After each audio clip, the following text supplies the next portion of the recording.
Everyone, welcome to my YouTube channel target beard. Friends, आज बात करने वाले हैं फंडामेंटल राइट्स में आर्टिकल नंबर 19 से लेकर के 22 तक। इससे पहले 14 से 18 तक का एक वीडियो हमने बनाया था, वो चैनल पे आपको मिल जाएगा। आज हम बात करेंगे आर्टिकल नंबर 19 टू 22।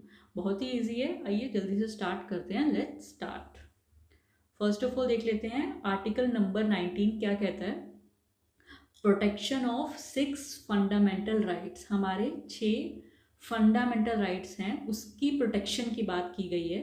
सबसे पहला क्या है? Freedom of speech and expression.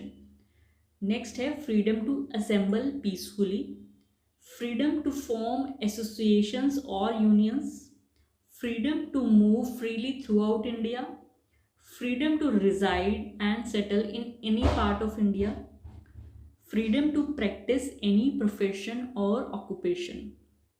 ठीक है, बहुत ही इजी है। आप इजी वे में इसको मैंने लिखा है, अगर आप पढ़ेंगे आपको समझ में आ जाएगा कि हमें इन सब चीज़ों की आज़ादी है हमारे देश में कि हम बोल सकते हैं और अपना जो भाव है उसको व्यक्त कर सकते हैं, एक्सप्रेस कर सकते हैं। Citizens can freely express their views and opinions.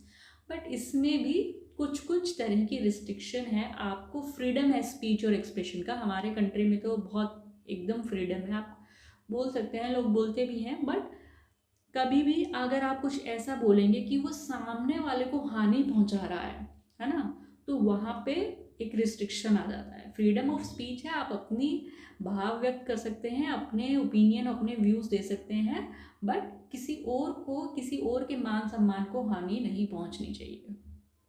Freedom to assemble peacefully, आप कहीं पर भी पीसफुली असेंबल हो सकते हैं। Citizens have the right to gather peacefully without arms. ठीक है, बिना किसी आर्म्स के, ठीक है, आप पीसफुली कहीं पर भी गैदर हो सकते हैं। ये हमारे देश में आज़ादी है। तीसरी आज़ादी पे क्या बात की गई है? Citizens can form groups, union, societies for legal purposes. ठीक है, आप ग्रुप्स बना सकते हैं, बहुत सारी क्लब्स हैं हमारे यहाँ, बहुत सारी सोसाइटीज़ हैं, तो कोई भी इलीगल काम उसमें नहीं होना चाहिए। तो लीगली आप किसी भी तरह का ग्रुप या कोई भी एसोसिएशन बना सकते हैं। अगला है कि citizens can travel and reside in any part of the country. हमारे देश में किसी भी कोने में, किसी भी शहर में, किसी भी स्टेट में आप ट्रैवल कर सकते हैं, रह सकते हैं, इसकी आज़ादी मिली है आपको। Citizens can travel anywhere with in the country, आप पूरे भारत में कहीं भी भ्रमण कर सकते हैं, आपको कोई पासपोर्ट वीज़ा नहीं है, तो you can travel easily without any restrictions. Citizens can choose and practice any trade, profession और बिजनेस। आप किसी भी तरह का ट्रेड, प्रोफेशन जो भी आप करना चाहते हैं अपनी लाइफ में, वो आप बन सकते हैं, किसी भी तरह का रिस्ट्रिक्शन नहीं है। ये सारी चीज़ों में एक पॉइंट आ जाता है कि कोई भी चीज़ अगर आप लीगल तरीके से कर रहे हैं तो उसमें आपको पूरी आज़ादी है। ठीक है, नेक्स्ट देख लेते हैं आर्टिकल 20 क्या कहता है। Article 20 talks about protection in respect of conviction for offenses. This article protects individuals from arbitrary punishment and provides safeguards in criminal cases. ठीक है, अगर किसी के ऊपर कोई क्रिमिनल केस चल रहा है या कोई किसी को आप अरेस्ट करते हैं, तो उस केस में इंसान को किस तरह की फ्रीडम या हमने प्रोविजंस दिए हुए हैं। Protection against ex post facto laws, ये क्या कहता है? No one can be punished for an act that was not a crime when it was committed. ठीक है, मान लीजिए आपने आज से 6 महीने पहले कोई ऐसी चीज़ की गई थी जो तब उस टाइम पे वो क्राइम नहीं था, लेकिन आज की डेट में वो क्राइम है। तो क्योंकि आपने वो काम तब किया था जब वो क्राइम नहीं था, तो आपको सज़ा नहीं दी जाएगी। Let's say for an example, आप आज से 2 महीने पहले कहीं पर जा रहे हैं किसी हाईवे पे और वहाँ पे स्पीड लिमिट है 50 किलोमीटर पर आवर। ठीक है, तो आपने वहाँ पे 50 किलोमीटर पर आवर के स्पीड में गाड़ी चलाई, लेकिन आज की डेट में वहाँ पर अगर 40 किलोमीटर पर आवर हो जाता है तो क्योंकि 2 महीने पहले आपने 50 की स्पीड पे गाड़ी चलाई थी तो आपको सज़ा नहीं होगी, क्योंकि उस टाइम पे 50 थी लिमिट, आज की डेट में 40 है। तो इसलिए जो भी काम जब आपने किया है उस टाइम पे वो इलीगल अगर है तभी आपको सज़ा मिलेगी।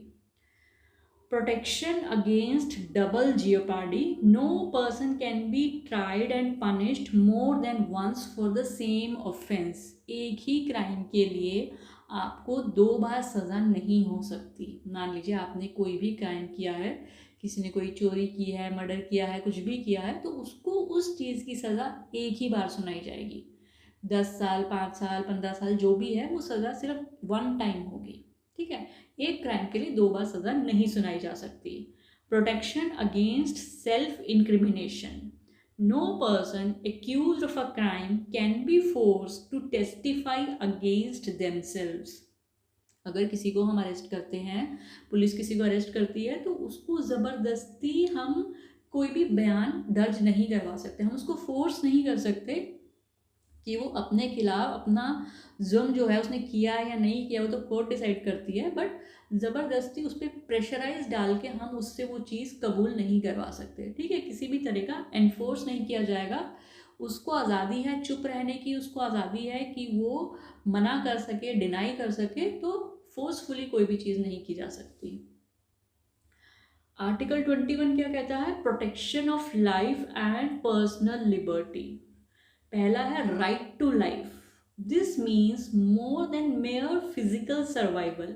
It also includes the right to live with dignity. Right to life का मतलब सिर्फ यही नहीं है कि आपको जीने का अधिकार है, आपको सांस लेने का अधिकार है, बट आपको इज्जत के साथ, खुशी के साथ रहने का अधिकार है, जिसके अंदर क्या क्या आ जाता है? Right to health. सबसे इम्पॉर्टेंट चीज़ है कि आपको हेल्दी रहने का अधिकार है, आपके पास एक राइट है, उससे आपको कोई डिनाई नहीं कर सकता। ठीक है, आपको कोई फोर्स नहीं कर सकता कि आप अनहेल्दी कंडीशंस में रहें। आपके पास राइट है कि आप हेल्दी रहें, आप क्लीन एनवायरनमेंट में रहें। आपके पास राइट है एजुकेशन का, कि आप अपने आप को, अपने बच्चों को शिक्षित करें।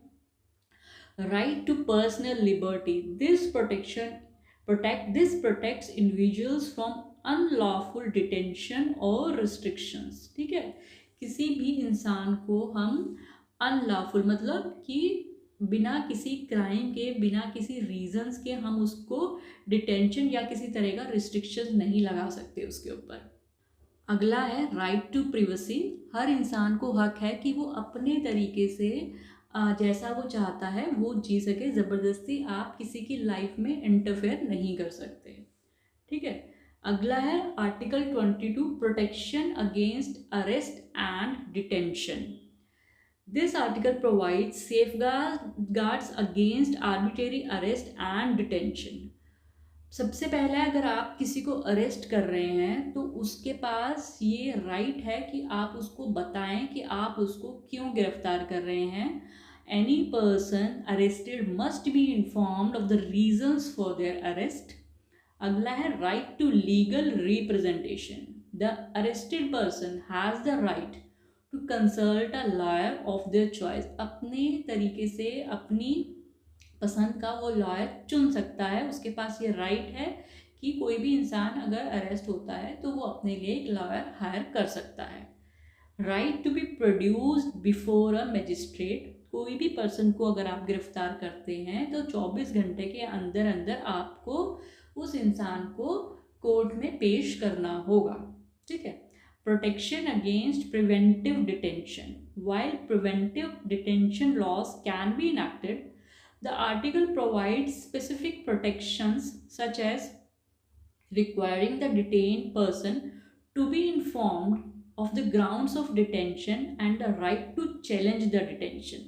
अब ये क्या है? डिटेंशन का मतलब क्या होता है कि ऑन द ग्राउंड्स ऑफ, अगर पुलिस को कोई किसी इंसान पे कोई शक है कि वो कोई अनलॉफुल एक्टिविटी कर सकता है, आने वाले उसको कोई ऐसे सबूत मिले हैं या कोई ऐसे गवाह मिले हैं कि यहाँ पे कोई अनलॉफुल एक्टिविटी हो सकती है, तो किसी पे अगर शक है पुलिस को तो वो उसको कुछ टाइम पीरियड के लिए अपनी हिरासत में रख सकते हैं. पुलिस के पास राइट होता है कि वो प्रिवेंटिव डिटेंशन, किसी भी इंसान को कुछ टाइम के लिए अपने हिरासत में रख सकते हैं on the grounds of some, जो भी उनको गवाह या सबूत मिले हैं उसके हिसाब पे, ठीक है। लेकिन जिस भी इंसान को आप हिरासत में ले रहे हैं उसके पास हक है कि आप उसको बताएं कि उसको क्यों हिरासत में लिया जा रहा है, और उसके पास, उस इंसान के पास भी हक है कि वो उस डिटेंशन के अगेंस्ट उसको चैलेंज कर सके, ठीक है, अपने हक में बोल सके। देखिए हमारे आज के आर्टिकल नंबर 22 तक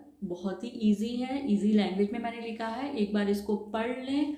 बुक में और डिटेल में है, वहाँ से आप पढ़ सकते हैं। आपको अगर पीडीएफ चाहिए तो वो भी मैं अरेंज करवा दूंगी, इसलिए मेरी वेबसाइट पे कुछ इशू आ गया है तो वो अभी चल नहीं रही है, नहीं तो उस पर सारे पीडीएफ्स थे।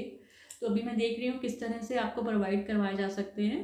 तो आप कमेंट करके मुझे बताएं आपको क्या क्या चाहिए, किस चीज़ की नीड है, क्या पढ़ना चाहते हैं, तो हम कोशिश करेंगे उसको पूरा पूरा करने की, ठीक है। तो तब तक के लिए पढ़ते रहिए। Have a nice day, good bye.